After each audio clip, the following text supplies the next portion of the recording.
고립된 곳에서 만나 주시는 하나님이라는 제목으로 하나님의 말씀 증거하도록 하겠습니다.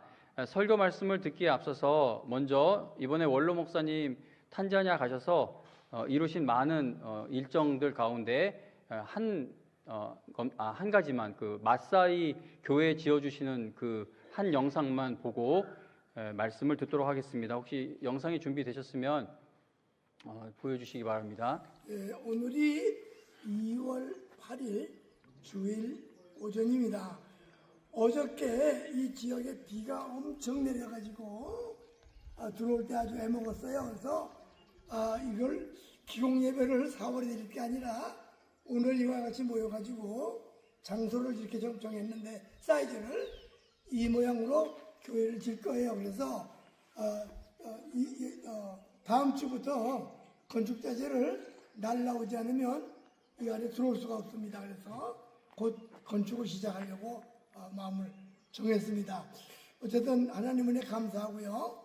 성을께 온 성도님, 그리고 우리 귀하신 우리 존경하는 이 목사님, 그리고 온 성도들에게 감사합니다. Thank you so much. 아시나네? 예수님 지부. 예수님. 우리 예수님 와라. God bless. 우리 가야모스.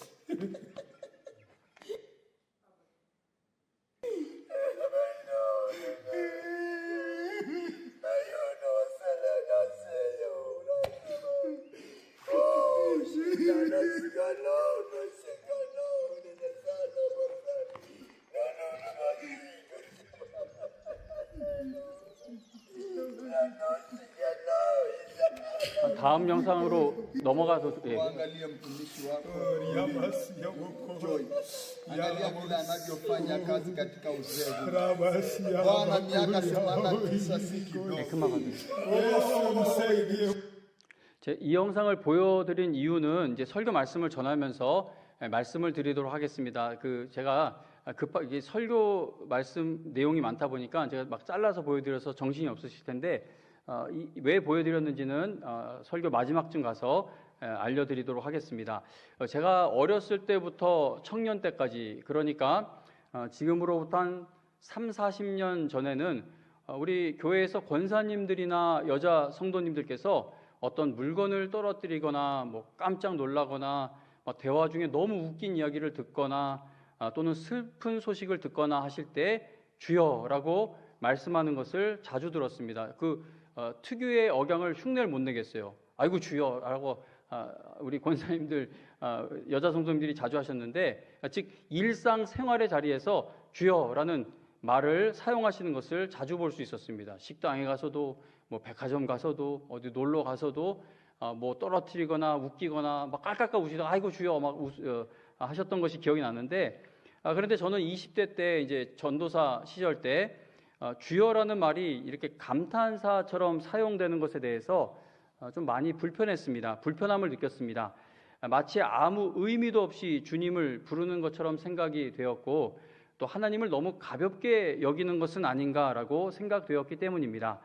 그런데 이제 나이가 50이 넘어서고 또 목회의 경험이 어느 정도 쌓이면서 내가 그 당시 가졌던 생각, 저 주여라는 말을 저렇게 남발해도 되나라고 가졌던 그 생각이 너무 단순했던 것은 아닌가라는 고민을 하고 있습니다. 왜냐하면 삶의 모든 자리에서 주님을 찾고 주님만 의지하려는 성도님들의 모습이 점점 더 약해지고 있는 것처럼 보이기 때문입니다. 그래서 그때 그걸 내가 비판할 게 아니라 우리 성도님들은 모든 자리에서 주님을 찾는구나라고 이렇게 생각을 했어야 되는데, 지금도 교만하지만 그때는 얼마나 더 교만했겠어요. 근데 그걸 이렇게 판단하는 모습으로 보았던 것은 아닌가 좀 후회가 됩니다. 왜냐하면 이제는 그 주여를 찾는 일상생활에서 그 말을 이제 점점 더 듣기가 힘들어진 시대가 되다 보니까 어쩌면 그 시대가 옳았을 수도 있겠구나라고 이렇게 생각을 하게 됩니다. 주여라는 말이 감탄사처럼 사용되는 모습이 사라지고 있는 것처럼 주님만을 의지하여 내 앞에 놓인 경주를 믿음으로 달려가는 모습도 점점 더 약해져 가고 있습니다. 오래전에 교회의 모습들을 생각해 보면 오늘날처럼 예배당에 매우 비싼 장비들이 갖추어지지 않은 교회들이 많았습니다. 지금 이런 스피커가 오늘도 좀 웅웅 울리고 약간 상태가 안 좋은데 이제 바꿀 거예요. 바꾸는데 자꾸 이렇게 주저하게 되는 것은 뭐 하나만 바꿔도 뭐 몇 천만 원이 나오고, 이 조명도 우리 아이들 여기 앞에서 막 행사하고 할 때 좀 조명 비추는 걸 이렇게 바라고 하나요? 그 조명을 설치하려고 했더니 일단 부르는 게 천몇백만 원, 시작이 천몇백만 원을 부릅니다. 우리 이거 뭐 저 모니터링 TV랑 이 전광판 다 해서 3천만 원 조금 넘는 돈으로 설치를 했는데, 설치해 주시는 분이 큰 교회 가면은 뭐 몇 천이 아니라 몇 억을 들여서 전광판 하나 설치만 든다고 그렇게 이야기를 합니다. 그래서 오래전의 교회의 모습을 생각해 보면 오늘날처럼 예배당에 이렇게 비싼 장비들이 갖추어지지 않았던 교회들이 많았죠. 이거 오늘날 교회는 정말 엄청납니다. 그러나 예배당에 별다른 음향 시설이나 어떤 특별한 이런 시스템이 없었어도 기도는 정말 뜨거웠었고 하나님을 만나는 체험이 강렬해서 늘 새로운 간증이 넘쳐났습니다. 영광교회만 생각해 보아도 40여 년 전에는 그저 피아노 반주에 북 하나 치면서 찬양을 부르는 예배를 드리면서도 성도들이 일상의 자리로 돌아가서 어떤 일 앞에서도 주여라고 고백이 나올 수 있는 큰 은혜를 받았던 것을 우리는 기억하게 됩니다. 오늘날에도 성도님들의 삶에 정말 많은 어려움이 있지만 마음이 아파요. 여러분들 어려운 일 당하시는 거 보면 그 뭐 어떻게 말로 위로해 드릴 수도 있는 게 아니고, 뭐 어떤 지혜로운 조언으로 해결될 수 있는 일도 아니고, 여러분 인생에 참 어려움이 많이 있으시지만 그런데 예전에는 더 어려운 일들이 훨씬 많았다고 생각됩니다. 지금은 더 좋은 집으로 가지 않는 것이 비참하게 느껴지지만 예전에는 집 자체가 없어서 참 어려움, 고생을 했던 분들이 많지 않습니까? 그런 식으로 지금도 물론 어렵지만 예전에는 더 어려운 일들이 많았다라고 생각됩니다. 지금에 비하면 예배 드리는 환경이 많이 열악했었고 삶의 어려움도 훨씬 더 많았던 그런 시절에 오히려 삶의 모든 자리에서 주님을 찾았을 정도로 뜨겁게 은혜 받는 성도들이 많았던 이유에 대해 생각해 보신 적이 있으십니까? 지금 아무리 우리가 어려워도 이전보다는 풍족하고 풍성하고 모든 게 넘치는 세상인데, 그런데 왜 그 어려운 때보다 지금 더 하나님을 힘있게 섬길 수 있는 이때 우리가 더 주님을 찾지 않고 있는 것인가? 이런 거에 대해 한번 생각해 보신 적이 있으십니까? 이 질문에 대한 여러 가지 의견이 있을 수 있겠죠. 그러나 제가 오늘 이 시간에 여러분께 말씀드리고 싶은 대답은 이것입니다. 예배를 드리는 환경과 삶의 자리가 지금보다는 훨씬 어려웠던 옛날에 오히려 굳건한 믿음으로 나아가는 성도들이 더 많았던 것은 고립된 자리에서 하나님을 더 깊이 더 새롭게 만나는 체험이 있었기 때문이다라고 저는 생각합니다. 지금은 아프면 의사부터 먼저 찾아가고 정 안 되면 마지막에 기도를 하지만 예전에는 의사를 찾아갈 길부터 막막하니 하나님 먼저 찾았죠. 그러니까 삶의 자리에서 고립되는 일들이 훨씬 많았는데 그 고립된 자리에서 하나님과 나 사이에 누가 있겠습니까? 하나님밖에 도움이 없습니다. 그렇게 하나님을 찾다 보니까 오히려 고립된 자리에서 하나님을 깊이 체험하는 일들이 많았기 때문에 지금보다 훨씬 더 하나님을 깊이 이렇게 체험하는 역사가 있었다라고 생각할 수 있다는 것이죠. 우리는 고립되는 것을 참 두려워하고 참지 못합니다. 근데 이 고립은 단순히 어디에 갇히는 것만을, 혼자 있게 되는 것만을 의미하지 않습니다. 뭐 산속 깊은 곳에 들어가 혼자 살면서도 이렇게 사람 많은 곳에서 사는 사람들보다 훨씬 평안이 있고 기쁨이 있는 사람들이 있고, 또 좋은 곳에서 살고 풍족하게 살면서도 나는 혼자다라는 생각 때문에 아주 정서적으로 어떤 정신적으로 견디지 못하는 사람들도 있습니다. 군중 속의 고독이라는 말이 있는 것처럼 사람이 많은 곳에 있어도 고립되어 있는 사람이 있고, 또 아무도 없는 곳에 혼자 살고 있어도 고립된 삶이 아닌 경우도 있습니다. 어떤 환경이 되었든 어쨌든 그곳에서 내가 고립되었다라고 생각하게 될 때 우리는 매우 견디기 힘들어지게 됩니다. 예배와 기도의 자리가 너무나도 중요한 것은 바로 이 고립된 삶의 자리에서 하나님을 새롭게 만나는 놀라운 은혜를 체험할 수 있도록 우리를 인도해 주기 때문입니다. 그런데 요즘에 인기 있는 예배들의 일부 모습을 보면 이건 제가 틀릴 수도 있을 것 같아요. 그런데 그 유튜브에서 조회수가 많으면 인기가 있는 거 아니겠습니까? 아주 뜨겁게 인기가 있는 그런 예배 모습에 예배 드리는 모습들의 일부를 보면은 감정을 요동치게 만드는 다양한 방법들을 동원하여 마치 하나님을 경험한 것처럼 느끼게 한다거나 착각하게 만드는 일들도 적지 않습니다. 설교 말씀이 충분히 선포되지 않았어도 얼마든지 뜨겁게 기도하고 크게 은혜 받았다라고 생각해 주게 만드는 예배들이 많습니다. 그래서 찬양을 1시간을 찬양을 해도 설교 말씀은 한 20-30분이면 끝나요. 그런데 그게 큰 상관이 없습니다. 왜냐하면 찬양을 뜨겁게 하는 가운데 은혜 받고 깨닫고 힘을 얻기 때문이겠죠. 그러나 이 예배라는 것을 생각해 볼 때 어떤 것도 말씀보다 더 위에 있을 수는 없는 것이죠. 하나님께 집중하기보다 점점 내 자신에게 집중하게 만들고 또 감성적인 표현으로 가득한 찬양들이 인기를 얻기도 합니다. 하나님 나는 이래요, 내가 이래요, 저래요.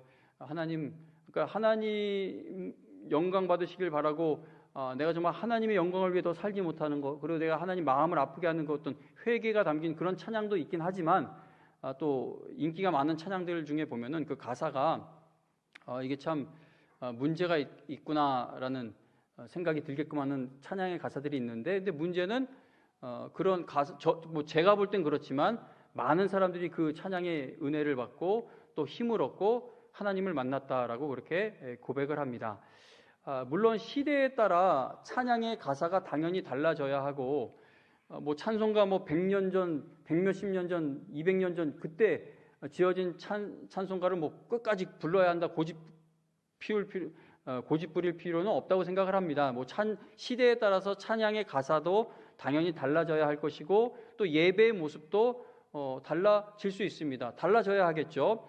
우리 교회의 예배 형식도 저는 변화가 필요하다라고 생각을 합니다. 근데 제가 변화를 일으킬 만한 지혜도 없고 힘이 없기 때문에 이렇게 계속 드리지만 우리도 좀 변화를 줄 필요가 있다라고 저는 생각을 합니다.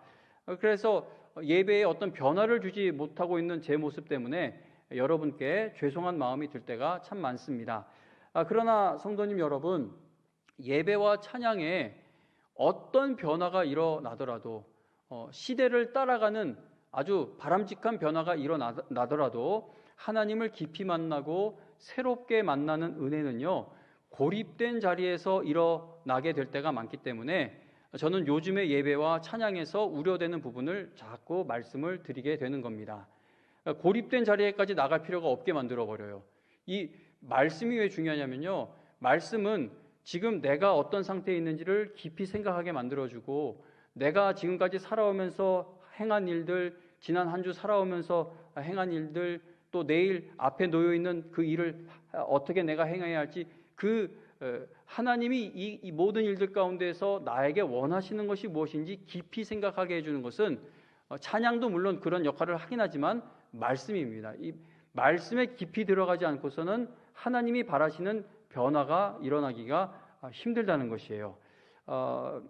그런데 요즘 인기가 많은, 그러니까 일부이긴 하지만 그래도 인기가 있으니까 그런 찬양이나 예배나 설교를 보면 이런 고립된 자리에서 하나님과 나 1대1로 만나는 거기까지 이끌어가는 것을 이렇게 약화시키는 부분들이 보여져서 개인적으로는 좀 걱정이 많이 되기도 합니다.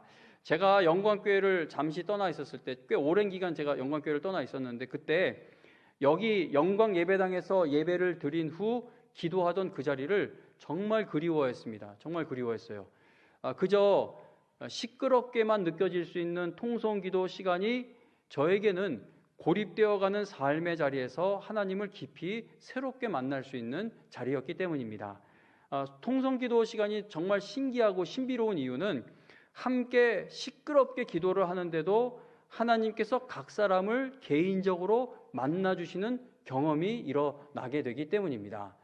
물론 지금 제가 설교문을 읽듯이 함께 기도할 때 너무 또박또박 기도하는 것은 주변 사람들에게 그건 방해가 돼요. 왜냐하면 이렇게 함께 기도, 그래서 주여 주여 부르는 거하고 이렇게 이 또박또박 글을 읽듯이 하는 것은 조금 자제할 필요가 있지만, 어쨌든 통성기도 시간이 정말 신비로워요. 이게 함께 막, 저는 시끄러운 거 별로 안 좋아합니다. 식당 가서도 요즘에 음악을 크게 틀면 미치겠어요. 앞에 사람하고 말도 잘 들리지 않고, 그리고 음식을 먹는데도 정신이 없고, 그래서 별로 시끄러운 거 좋아하지 않지만, 이 통성기도는 정말 신기해요.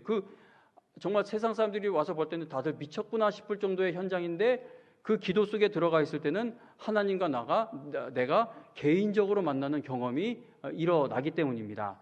지금은 금요 기도회를 빼고는 영광교회에 저녁 예배가 없지만, 오래전에 주일 저녁 예배 또 수요 저녁 예배가 끝나고 나서 뜨겁게 기도하던 때를 생각해 보면 어떤 특별한 찬양이 있었던 것도 아닙니다. 그때도 어떤 특별한 찬양이 있었던 것은 아니에요. 그저 피아노 반주에 맞추어서 찬송 부르고, 우리 담임 목사님, 당시 담임 목사님께서 함께 주여 주여를 외치고 기도로 들어가면 하나님 앞에 엎드려 내 마음을 쏟아놓는 기도가 터져 나오는 시간이 될 수 있었습니다.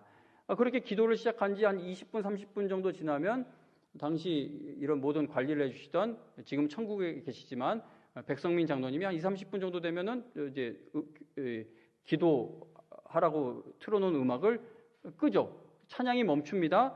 그러면 이 예배당에서 저 시계 초침 돌아가는 소리가 들릴 정도로 침묵이 잠시 흘러요. 다들 막 주여 주여 하다가 갑자기 음악이 뚝 끊어져 버리면 우리도 잠깐 조용해지면 째깍 째깍 이게 울릴 정도로 크게 들립니다. 그러다가 또다시 한두 분 정도가 주여 주여 하고 이르기 시작하면은 또 함께 하나님 앞에 마음을 토해내는 기도가 들리기 시작했습니다.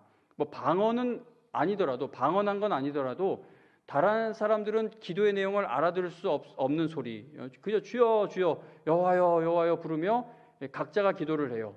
그러니까 찬양은 멈췄어도, 스피커에서 나오는 음악은 없어도 오히려 서로가 서로의 기도가 더 음악이 되어서 기도가 깊어지는 것을 경험했습니다. 찬양 음악이 꺼졌기 때문에 다른 성도님들의 주여 주여 하는 소리가 더 크게 들리게 되었지만, 이 음악이 나올 때는 그렇게 크게 들리지 않다가 음악이 꺼지면 옆에서 통성 기도하는 소리가 더 크게 들리게 되지만, 오히려 그 소리가 마치 찬양을 틀어놓은 것처럼 서로의 기도를 도와주는 것을 경험하게 되었다는 겁니다. 그렇게 각자가 인생에 고단하고 고립되어 있는 문제들을 붙들고 하나님 앞에 엎드렸더니 하나님을 더 깊이 만나고 새롭게 만나는 역사가 있어 왔다는 겁니다. 시대가 바뀌어서 예배 스타일도 변하고 찬양하는 모습도 크게 변화했습니다. 이건 좀 기도해 주세요. 제가 워낙 변화에 둔감하고 변화를 잘 따라가지 못하는 사람이기 때문에 정말 우리 교회도 더 이렇게 새로운 사람들을 맞이하고 하려면 뭔가 좀 바꿀 필요가 있는데 별로 그렇게 크게 바꾸고 싶은 마음이 들질 않아요. 뭘 바꿔도 시간 지나면 그것도 또 옛날 게 되거든요. 그냥 클래식하게 가는 게 최고 유행 타지 않고 갈 수 있는 모습이 아닌가 이렇게 생각이 돼서 그냥 이러고 있는데, 꼭 변화가 필요하다면 하나님께서 저를 깨우치셔서 또 변화를 일으킬 수 있게 되기를 위해 기도해 주시면 감사하겠습니다. 시대가 바뀌어서 예배 스타일도 변화였고 찬양의 모습도 정말 많이 변했습니다. 그러나 예배와 찬양에 어떠한 변화를 주더라도, 아무리 시대에 맞는 예배 형식을 갖추더라도 우리의 신앙이 바르게 서기 위해서는, 흔들리지 않는 믿음이 되기 위해서는 인생에서 나를 고립된 자리로 몰아넣는 그 일들 한가운데에서 하나님을 만나는 경험이 끊어지지 않아야 합니다. 아무리 예배가 세련되고 인기가 있고 이 찬양을 하는 가운데 은혜가 되고 다 좋아요. 저는 그걸 부인하지 않습니다. 그거 우리도 그렇게 되길 바라는데, 그런데 뭐가 일어나더라도 결국은 기도하는 자리에 하나님 앞에 엎드리는 것, 하나님 앞에 나하고 하나님 이렇게 둘만 있는 자리에 엎드리는 것, 그 자리가 없이는 신앙이 바로 서기가 힘들어집니다.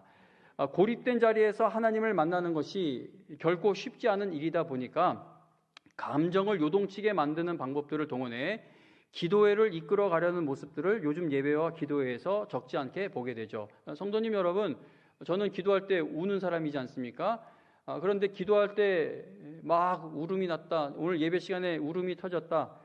이 찬양가 가운데 뭐가 막 이렇게 감정이 요동쳤다. 그거 다 좋아요. 은혜 받은 거일 수도 있고, 그런데 아닐 수도 있다는 것을 생각할 필요가 있습니다. 그 감정에 속으면 내가 은혜 받았다, 내 믿음이 바로 서게 됐다라는 착각 속에 빠지게 되면 이 고립된 자리에서 하나님을 찾는 데까지 나아가지를 못하게 됩니다. 그래서 그렇게 그냥 우당탕하는 자리에서 눈물 쏟고 그리고 거기서 끝나고, 이 고립된 자리에 하나님을 만나는 그 엎드리는 자리가 반드시 필요한데 거기까지 나아가지를 못하게 되어버린다는 것이죠. 예배의 모습은 여전히 오늘날 예배드리는 모습들 여전히 뜨겁고, 또 예전에는 생각할 수 없었던 규모의 큰 예산이 예배를 위해서 투입되고 있지만 삶의 난관을 믿음으로 이겨나가는 그 돌파력은 오히려 예전보다 점점 더 약해져 가고 있다라고 저는 생각합니다. 예를 들어 예전 같았으면, 오래전 같았으면 충분히 이겨냈던 시험들인데도 이제는 그 시험을 이겨내지 못하는 모습이 점점 더 많아지고 있죠. 예전 같았으면 교회에서 그런 일로 시험 들면 목사님 막 뭘 그런 제정신이냐고 그런 일로 시험 드냐고 막 야단치면 정신 버떡 차리고 다시 제자리로 돌아오기도 했던 일들인데, 지금은 끝까지 이겨내지 못하는 모습이 점점 많아집니다. 예전 같았으면 시험거리가 되지 않았을 일들이 이제는 내 믿음을 뒤흔들어 놓는 그러한 일이 되고 있다는 겁니다. 예전 같았으면 듣고 내 자신을 돌아보는 재료로 삼았을 그러한 책망도 이제는 나를 주저앉혀버리는 시험거리가 되고 있다는 겁니다. 목사들도 마찬가지예요. 예전에 목회자들에게는 목회의 깊이와 능력을 더하는 기회가 되었던 어려움들이 요즘에는 사역을 그만둬 버리거나 사역을 포기하는 시험거리로 되는 경우가 적지 않습니다. 성도님 여러분, 이러한 고립되는 것과 같은 자리에 우리가 있게 되었을 때 그냥 포기해버리고 그냥 멈춰버리고 떠나버리고 그렇게 할 것이 아니라 그 고난을 통해, 그 고립되어 있는 자리를 통해서 하나님을 깊이 만나고 새롭게 만날 수 있는 기회를 붙들어야만 합니다. 그러니까 우리가 생각할 때에는 내가 원하는 대로 일이 풀려야, 이 고립된 상태가 풀려야 내가 믿음으로 비상할 수 있을 것 같지만, 성경을 보면 오히려 고립되어 있는 그 자리에서 믿음의 비상이 일어났던 사건들을, 그러한 일들을 많이 보게 됩니다. 성경에서 믿음으로 비상했던 인물들을 보면 모두가 다 그렇다고 할 수는 없겠지만 대부분의 경우 고립된 자리에서 하나님을 새롭게 만나고 깊이 만나는 그러한 과정이 있었습니다. 아브라함을 한번 생각해 보시기 바랍니다. 아브라함에게 하나님의 약속이, 그러니까 하나님께서 그에게 주신 그 말씀이 더 분명하게 다시 들리게 된 때가 언제입니까?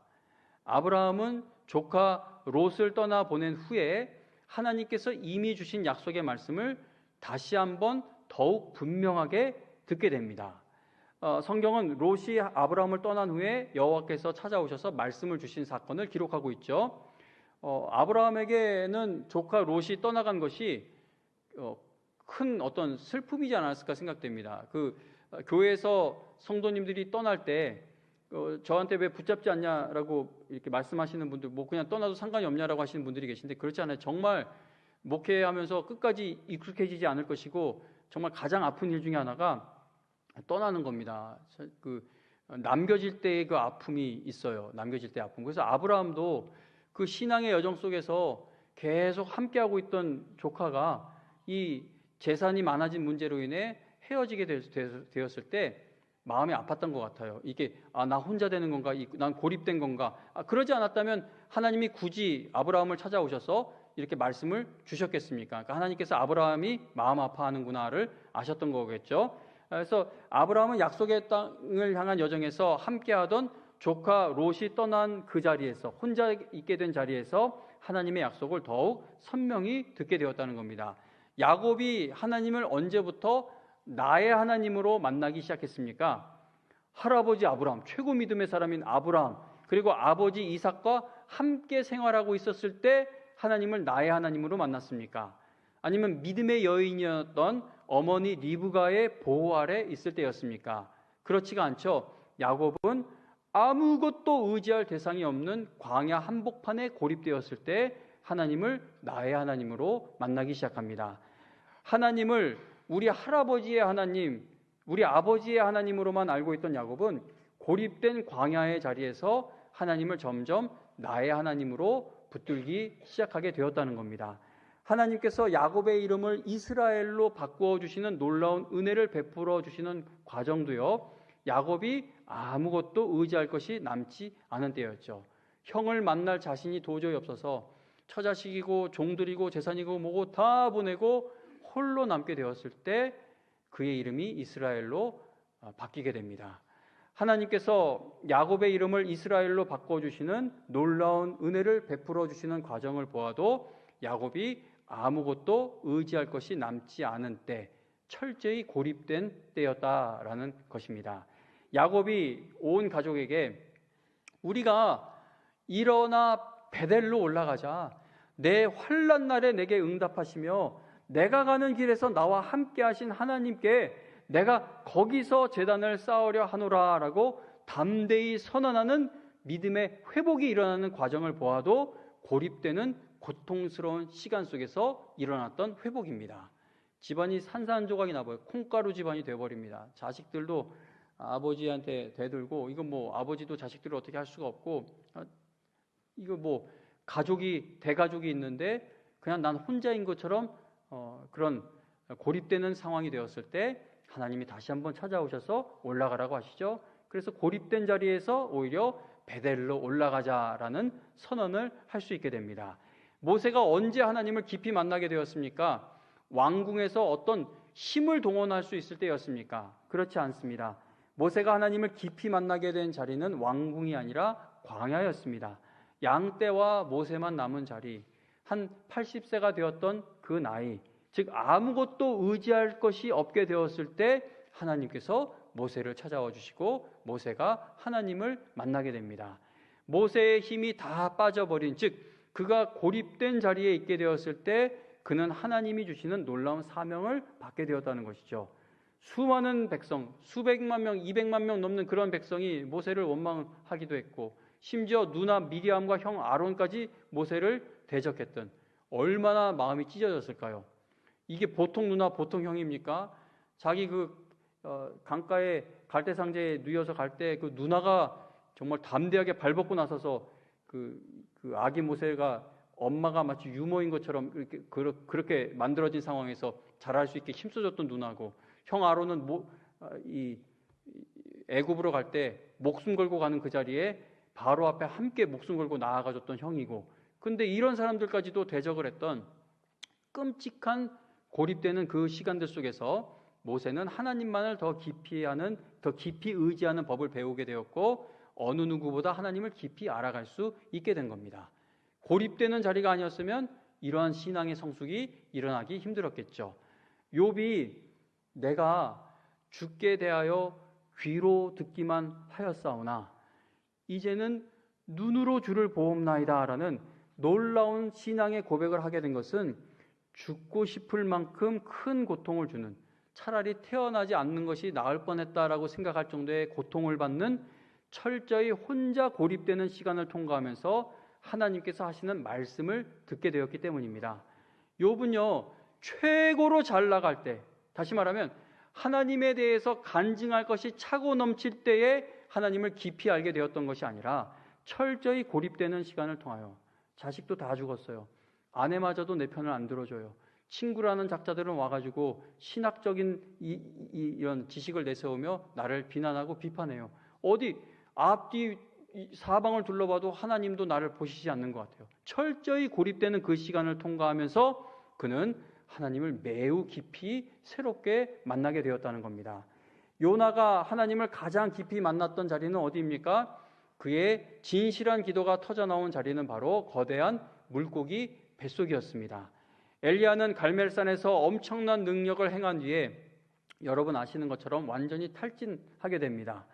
그가 믿음과 사명으로 다시 일어서게 되는 은혜를 경험하기 시작한 곳은 막 놀라운 능력을 행하는 자리가 아니라 로뎀 나무 아래에 주저앉은 곳, 즉 고립된 자리에 주저앉게 되었을 때였습니다. 엘리야가 하나님 앞에 뭐 짧게 말씀드리자면 하나님 나만 남았습니다. 하나님의 향한 열심이 유별난데 하나님 오직 나만 남았다라고 말씀을 드렸던 것을 보면 그가 가지고 있던 고립감이 얼마나 컸는지를 우리가 알 수 있죠. 그런데 그 고립감의 자리에서 원망이든 불평이든 하나님 앞에 마음을 토해냈을 때 그 고립된 자리가 새로운 사명을 받는 자리로 바뀌게 되는 것을 우리는 기억합니다. 바울은 회심 직후 예수님을 전하기는 시작했지만 그러나 곧바로 사도의 직분을 능력 있게 감당했던 것은 아니었죠. 아라비아에 갔다가 다시 다메섹으로 돌아오는 시간을 보내고 또 3년이 지난 뒤에야 예루살렘으로 올라가게 됩니다.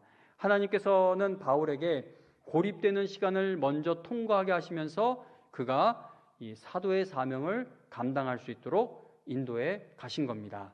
성경의 마지막 책인 요한계시록은 한 80에서 90세 정도 되었을 연로한 사도 요한이, 뭐 성경에는 몇 살이라고 안 나와 있지만 여러 정황을 봤을 때 한 8, 90 정도 되었을 것 같고, 그리고 반모섬에 있게 된 것도 뭐 성경에서 유배라는 말은 쓰지 않을지 몰라도 여러 정황으로 봤을 때 유배되어 간 것 같습니다.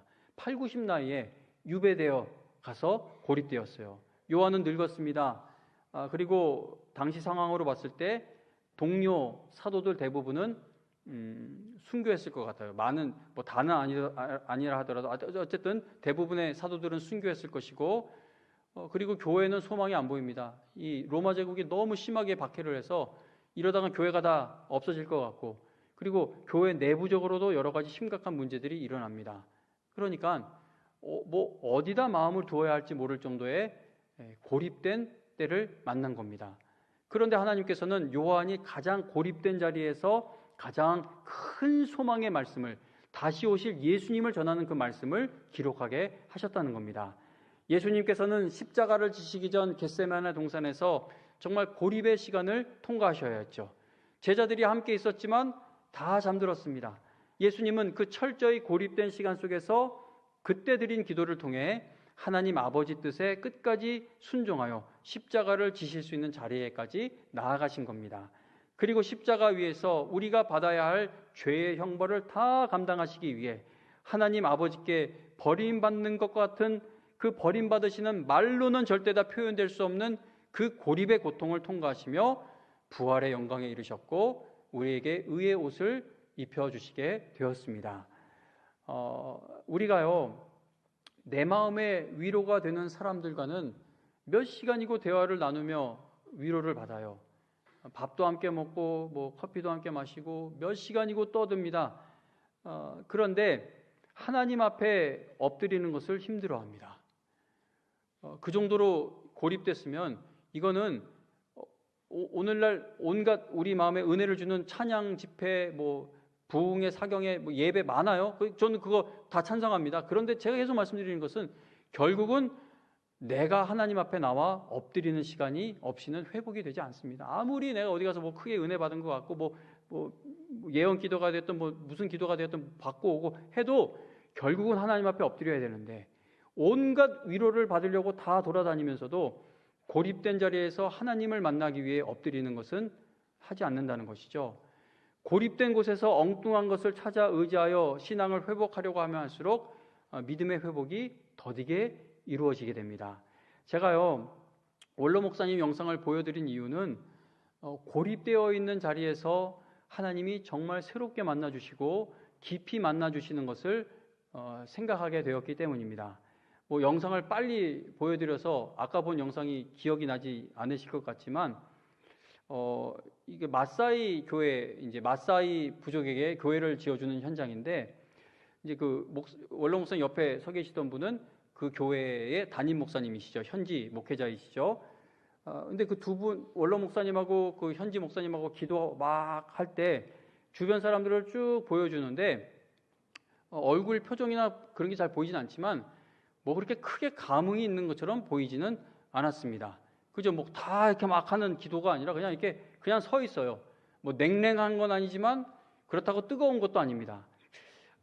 대다수의, 근데 제가 조금 더 그 영상을 자세히 보여드렸으면 한 서너 명 정도는 이렇게 주체하지 못하고 눈물을 닦는 모습이 보이기도 합니다. 그러나 대다수는 그냥 그 자리에 서 있어요. 그런데 성도님 여러분, 제가 지금 그 주변에 그냥 삥 둘러 서 있었던 사람들을 뭐라고 하기 위해, 비난하기 위해 이 말씀을 드리는 것은 아닙니다. 제가 말씀드리고 싶은 것은 은혜를 받는 자리는요, 늘 고립된 것처럼 보일 때가 많다는 겁니다. 그 많은 사람들이 옆에 다 있어도 그 하나님이 나를 만나 주시는 것은 단체로 만나 주시는 것이 아니라 이 개인적으로 만나 주시는 역사인 것이죠. 그러니까 모두가 다 나를 지원해주고 나와 함께해주고 내 마음을 다 알아줘야, 그래야 고립된 자리에서 벗어날 수 있는 것이 아닙니다. 다들 그냥 멀뚱히 서서 쟤는 왜 우나 하고 바라보아도 그 고립된 자리가 하나님을 만나는 자리가 되면, 다 나를 그냥 구경하고 있는 자리가 되어도 그 고립된 자리가 하나님만큼은 만나는 자리가 되면 그 자리가 바로 믿음으로 비상하는 자리가 될 수 있다는 겁니다. 그 원로 목사님, 현지 목사님하고 기도하는 거 보면은요, 현지 목사님 처음부터 기도하려고 했던 건 아닌 것 같아요. 이제 막 하고 이렇게 원로 목사님 같이 붙들고 하다가 갑자기 그냥 울컥하고 엎드러진 거예요. 고립된 자리에 느닷없는 하나님의 은혜가 임한 것이죠. 원로 목사님 방언으로 기도하시고 현지 목사님도 뭐 자기 말인지 방언인지 그렇게 기도하니 서로가 서로의 기도를 알아들을 수는 없지만 마치 서로 한 기도를 드리는 것처럼 기도가 터져 나오는 것을 우리가 영상을 통해 보았습니다. 고립된 자리에 있는 두 사람을 통해 하나님께서 은혜를 부어주시는 역사가 일어나게 된 것이죠. 저런 놀라운 은혜는 그 고립된 자리에 있지 않으면 경험할 수 없는 하나님의 능력이고 은혜이고 응답이라는 겁니다. 그 고립된 상황은 하나님과 나만 아는 자리이죠. 그래서 고립된 자리에서 하나님 앞에 엎드릴 때 하나님, 아브라함과 야곱과 엘리야와 같은 성경의 인물들이 하나님을 만났던 것처럼 우리도 하나님을 만나게 될 줄로 저는 확신합니다. 제가 원로 목사님의 저 사역을 보면서 하나님을 더 찬양하게 되는 것은, 하나님은 진노 중에도 은혜 베푸시는 것을 결코 잊지 않으시고 포기하지 않으시고 멈추지 않으시는 분이기 때문입니다. 우리가 큰 잘못을 하고 실수를 했다면 하나님 앞에 혼나는 기간은 피할 수가 없어요. 어떻게 잘못을 하고 실수를 했는데 없던 일로 해달라고 합니까? 근데 하나님께서 우리를 실수하고 잘못한 것만큼 때리신다면 서 있을 수 있는 사람이 없어요. 누가 이렇게 사역을 이어갈 수 있고 생명을 이어갈 수 있겠습니까? 그런데 하나님께서는 잘못한 것만 야단치시는 것이 아니라 야단치신의 결국의 목적도 은혜를 베푸시는 데 있다는 겁니다. 근데 그 은혜 베푸시는 그 과정 속에선 항상 나는 끝난 것인가 싶은 고립되는 상황이 있게 됩니다. 근데 문제는, 제가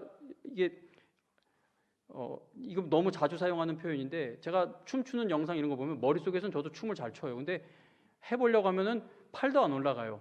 지금 제가 하나님 앞에 받는 은혜는요, 지금 제가 100분의 1도 다 얘기를 못 꺼내고 있는 겁니다. 그래서 성령의 인도하심을, 도우심을 간절히 구하죠. 하나님, 저를 이렇게 만드셔 놓고 설교 자리에 세우셨으니 요만큼만 할 테니 이만큼을 부어 주옵소서라고 하면서 하는데, 하나님은요 진노하는 중에도 긍휼을 베푸시고 이런 말씀을 드리는데, 근데 결국은 이 은혜는 하나님 앞에 엎드려야 체험될 수 있는 은혜입니다.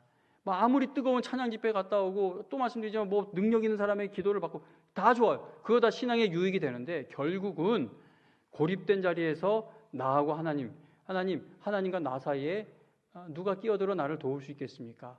하나님 말고는 저는 없습니다. 하나님, 이 고립된 자리 하나님이 외면하시면 나는 갈 곳이 없습니다. 천부여 의지할 곳 없으니 나는 두 손 들고 옵니다. 하나님 앞에 엎드리는 자리가 없이는 믿음의 비상이 일어나기 어렵다는 것이죠. 오늘 설교 말씀이 너무 길어져서 제가 준비했던 걸 9시 예배 때도 많이 끊었는데 11시 때도 마찬가지입니다. 근데 제가 오래전에 저 첫째 아이 아내가 임신했을 때 태아가 정상인지 아닌지 검사 받았던 그 이야기를, 그게 벌써 한 15년, 16년 몇 년 전인가, 17년 전인가요? 어쨌든 굉장히 오래전에 말씀을 드렸던 적이 있는데, 이번 설 연휴 월요일 새벽 기도를 말씀을 전하면서 두려움에 갇히면 신앙은 주저앉는다, 그 말씀을 전하면서 이 이야기가 떠올라서 이렇게 다시 한번 나누었습니다. 제가 오늘 이 시간에 다시 한번 이야기를 나누고 싶은데요.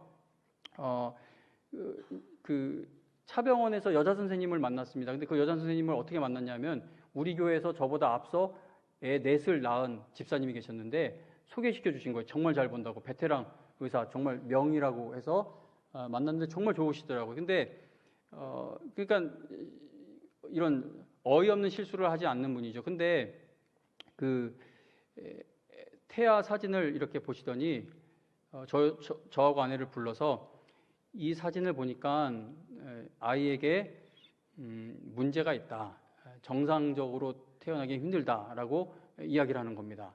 그냥 추정이 아니라 사진에서 이렇게 몇 센치 그걸 다 이렇게 차근차근 설명하면서 안 된다는 거예요. 그래도 마지막으로 한 번만 더 검사를 해보자라고 해서 아내는 검사를 받으러 가고 저는 그 차병원 로비, 얼마나 시끄러운데 거기 로비에 앉아서 혼자 앉아 있었습니다. 그래서 온갖 생각을 다 하게 되죠. 사람이 고립된 자리에 몰리면요, 평소에는 생각해낼 수 없었던 기도가 터져나오게 됩니다. 하나님 앞에 기도를 해요. 하나님, 첫째 임신했을 때는 유산이 되었고 둘째 또 하나님 감사하고 했는데 이게 문제가 있다고 하는데, 근데 하나님, 저 결과를 받고 나서 제가 감사를 한다면 그게 무슨 하나님을 의지하는 신앙입니까? 하나님, 제가 머리로는 검사 결과가 나타나기 전에 하나님 찬양합니다, 하나님 무조건 신뢰합니다라고 해야 되겠는데 머리로는 되는데 내 믿음 마음으로는 되지 않습니다. 저를 좀 불쌍히 여겨주세요 라고 했더니 거짓말처럼, 저는 하나님의 음성이 들렸다 그런 표현을 잘 사용하지 않습니다. 근데 하나님이 주신 마음이겠죠. 내가 준 아이면 내가 어떻게 태어나든 책임져 줄게, 이제 그 마음이 들어서 거짓말처럼 평안의 마음이 돼서 결과와는 상관없이 혼자 흥얼거리면서 기다렸어요. 근데 우리 집 애 넷 다 보면 저렇게 지금 정신없이 뛰어다니고 있으니까 의사 선생님이 잘못 봤던 거예요. 그냥 애가 4kg가 넘어서 그 평균 측정치를 그냥 넘었던 것 뿐이었습니다. 어쨌든 그래서 마음이 회복되었던 때가 있고, 그리고 그 이후로는 애 태어날 때 그 검사를 안 받았어요. 왜냐면 검사 받고 그 검사 결과에 따라 애를 어떻게 할 것도 아니고 무조건 하나님이 주신 줄로 믿고 그냥 키우겠습니다라는 그 믿음을 주셔서.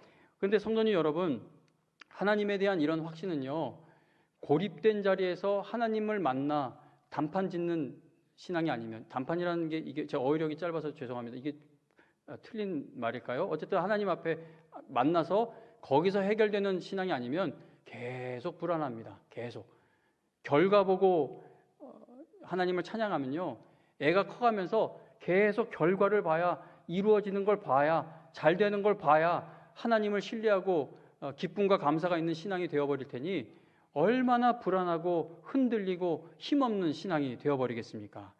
그러므로 성도님 여러분, 이 고립된 시간은요, 불안해야 할 시간이 아니라 나의 처음부터 끝까지 하나님이 책임져 주실 줄로 믿으며 나 하나님만 믿고 나아갑니다라는 그 확신의 마음을 얻는 기회로 붙들어야 한다는 겁니다. 12시가 넘어갔는데 한 가지 얘기만 더 말씀을 드리겠습니다.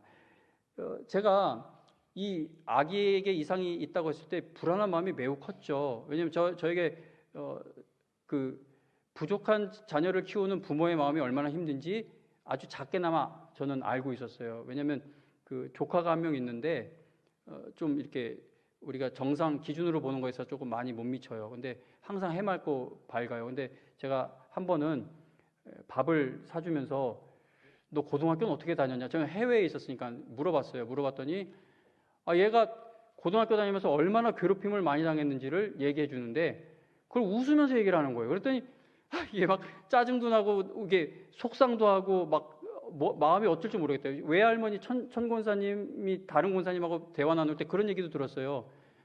자식이 부족했을 때 그 부모의 마음에 있는 아픔이나 슬픔은 그거는 엄마 말고 누가 알아주겠냐라고 이야기하는 거 들은 적이 있습니다. 그러니 그 아이의 초음파 태아 사진을 보고 선생님이 그렇게 얘기했을 때 얼마나 불안했겠습니까? 얼마나 힘들지 봤잖아요. 보고 있잖아요. 그런데 성도님 여러분, 그런 상황에서도 그 고립된 자리에서 나 하나님만 의지하고 싶습니다라고 엎드릴 때에 예배당 자리가 아님에도 그 기도에 하나님이 응답해 주셔서 저를 일으켜 세우시되 지금까지도 그 부분에 있어서는 흔들리지 않는 믿음으로 붙잡아 주시고 있다는 겁니다. 고립된 자리에서 너무 내가 원하는 결과에 집착하지 마시고 하나님께 맡기시기 바랍니다. 그 맡기는 작업은요, 온갖 예배 뭐 다 돌아다녀도 안 되고 그것도 다 유익함이 있지만 결국은 여러분이 섬기는 교회 예배당에 나와 하나님 앞에 엎드리는 것 말고는 다른 방법이 없어요. 성도님 여러분, 시간이 자꾸 가니까 제가 왜냐하면 최인필 목사님이 어제 저녁에 그 카톡으로 여러분에게 보내주시는 편지를 주셔서 제가 주보에 알려드리지 못했는데 내일 입국하신다고 합니다. 입국이라고 하나? 예, 한국 들어오신다고요. 갑자기 들어오시는 것은 사모님이 또 병원을 갑자기 가야 할 만큼 아프시기 때문이겠죠. 그리고 이제 이런저런 이제 우리는 굉장히 연로한데 언젠간 이 사역이 멈춰지게 되었을 때 거주할 왜냐하면 푸놈펜 영광교회를 후임자에게 줘버렸으니 어디 거주를 해야 되겠어. 그런 문제도 좀 한국에 들어와서 알아보고 이렇게 저렇게 얘기를 하시면서 근데 내년에는 캐나다에 있는 딸이 또 한국을 방문하는데 기영만 목사님이 그 소식을 듣고는 딸 가정을 만날 수 있는 비용을 많이 보내드릴 테니 그 돈은 딴 데 쓰지 말고 꼭 따님 만나는 데에만 사용하라고 보내주신다고 했다고 합니다. 2년 전에 캐나다 가실 때도 기영만 목사님이 비행기표 사드렸죠. 성도님 여러분, 그 고립된 장소에서 겪는 나에게 그 고립감을 주는 문제가 해결되지 않으면 미칠 것 같지만 그런데 고립된 장소에서 하나님이 나와 함께 하신다는 것을 붙들기만 하면 내가 예상하지 못했던 하나님이 위로해 주시는 일들이 계속 치고 들어옵니다. 그래서 고립감이 풀려서 천성을 향해 믿음으로 힘차게 나아가게 되는 것이 아니라 나를 얼감매는 나를 잡아뜨리려는 애워싸는 일들이 있음에도 불구하고 하나님이 나와 함께 하시니 믿음으로 나아가는 것이죠. 그리고 완전한 자유함을 얻는 그 나라에 이르는 날이 결국은 오게 된다는 겁니다. 그런데 이런 믿음으로 나아가는 것은 열심히 예배드리고 뭐 헌금 드리고 헌신하고 봉사하고 어디 집회 참여하고 뭐 성경 공부하고 뭐 제자 훈련 받고 다 좋아요. 그러나 제 경험상으로 제 목회 경험상으로는 결국은 하나님 앞에 그 고립된 자리에서 하나님만 만나는 엎드림이 있어야 한다는 겁니다. 영광교회에서 예배 드리는 게 기도하는 게 쉽지 않다면 주변에 좋은 교회들이 얼마나 많아요. 우리 같은 하나님을 섬기지 않습니까? 집이 멀면 정말 교회가 어떤지 알아보시고 저녁 기도회나 이런 데 한번 가서 하나님 앞에 엎드려 보시고 교회 가는 게 좀 다른 교회 가는 게 그러시면 집에서라도 꼭 한번 엎드리는 신앙이 되실 수 있길 바랍니다. 우리가 커피 마시고 친구 만나고 위안되는 건 1시간이고 2시간이고 이야기를 나눠도 집에 가서 또 전화로 통화할 정도의 많은 사람과의 나눔이 있는데 하나님 앞에는 일주일 내내 한 30분 이상도 엎드리는 시간이 없다면 어떻게 고립된 장소에서 나를 만나기를 위해 기다리고 계시는 그 하나님을 만나는 그 체험이 있겠습니까? 가뜩이나 어려운 일 많은 여러분들을 이렇게 야단치는 설교가 아니라 정말 그렇게 해야 여러분들이 살 수 있기 때문에 믿음으로 갈 수 있기 때문에 오늘도 이렇게 한번 조심스럽게 말씀을 드려봅니다. 오늘 본문에서 다윗은 내가 사망의 음침한 골짜기로 다닐지라도 사망의 음침한 골짜기로 다닌다고 하는데 이 말씀 가만히 묵상해 보면 이 말씀이 여러분 각자의 상황에서 읽혀지지 않습니까? 다윗만 그러겠어요? 오늘 우리는 어때요? 우리도 사망의 음침한 골짜기가 있어요. 내가 사망의 음침한 골짜기로 다닐지라도 내가 너무나 두려워하는 고립된 현실 한가운데를 지나갈지라도 해를 두려워하지 않을 것은 왜라고 합니까? 나는 고립된 골짜기로 안 가게 될 것이기 때문입니다. 고립된 골짜기가 다 없어질 것이기 때문입니다. 그렇게 말하지 않아요. 그 골짜기가 오지 않을 것이기 때문입니다. 그렇게 말하지 않죠? 다윗의 고백은 이거예요. 내가 사망의 음침한 골짜기로 다닐지라도 해를 두려워하지 않는 이유가 뭡니까?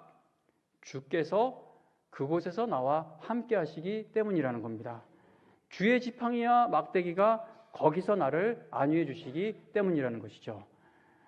이것은 고립된 장소에서 하나님을 만나지 않고서는 고백할 수 없는 이 간증입니다. 그냥 주구장창 형통의 길만 꽃길만 걸어서는 절대 이런 고백이 간증이 나올 수가 없어요. 성도님 여러분, 고립된 자리를 피하는 것만을 해답으로 붙들지 마시고 그 자리에서 나를 기다려주고 계시는 하나님을 만나기 위해 엎드려 보실 수 있기를 바랍니다. 슬픔이 가득한 인생이죠. 아까 뭐 저도 참 시간 관계상 자꾸 잘라낸 이야기를 끝에 가서 다시 끄집어내면 안 돼요. 어차피 시간 지났으니까. 그 외할머니뿐만이 아니라 저는 친할아버지, 친할머니도 첫째 아들, 가장 집안에서 마치 희망과 같은 첫째 아들이 정신병에 걸려 마지막까지 난동 부리는 듯한 모습을 보이는데 그걸 할아버지 할머니가 다 감당하는 모습도 보았어요. 그런데 할머니는 끝까지 원한이나 원망, 불평이 없더라고요. 그 고립된 자리에서 날마다 하나님을 만나셨기 때문이겠죠. 성도님 여러분, 고립된 자리에서 아브라함, 야곱, 엘리야 이런 사람들 다 고립된 자리에서 하나님 앞에 엎드렸더니 멋진 기도도 아니에요. 나 왜 태어났냐? 태어나지 않는 게 나을 뻔했다. 나 죽고 싶다. 나밖에 안 남았다. 하나님 이러시기냐? 뭐 이런 식으로 하나님 내가 아무리 둘러봐도 하나님 안 보여요. 막 이런 불평에 가까운 기도를 쏟아냈어요. 그러니까 일단 하나님을 앞에 엎드리는 게 중요한데 이 고립된 자리에서 이렇게 하나님 앞에 엎드렸을 때 하나님께서 그들을 만나주시고 오늘날 우리가 아는 아브라함, 모세, 야곱, 엘리야 그 믿음의 인물이 될 수 있게끔 일으켜 세워주신 것처럼 하나님께서 여러분들도 그 고립의 자리에서 반드시 만나주실 것입니다. 원로 목사님의 저 사역 현장은 원로 목사님의 이야기를 들려주기 위함이 아니라 고립된 자리에서 어느 날 느닷없이 임하는 하나님의 은혜와 응답이 너무나 기뻐 여러분들에게도 알려드리고 싶어 보여드린 겁니다. 여호와는 나의 목자이시니 내게 부족함이 없다는 놀라운 체험은 고립된 장소에서 발견할 수 있는 은혜인 것이죠. 고립된 골짜기를 걸으면서도 우리가 해를 두려워하지 않을 것은 왜요? 주께서 나와 함께 하시기 때문이라는 겁니다. 여러분 모두 고립된 곳에 있게 되었을 때 하나님 앞에 꼭 반드시 엎드리셔서 그 고립된 곳에서 만나주시기 위해 이미 기다리고 계시는 그 하나님을 반드시 만나는 큰 복을 다 받게 되시기를 주님의 이름으로 축원드립니다.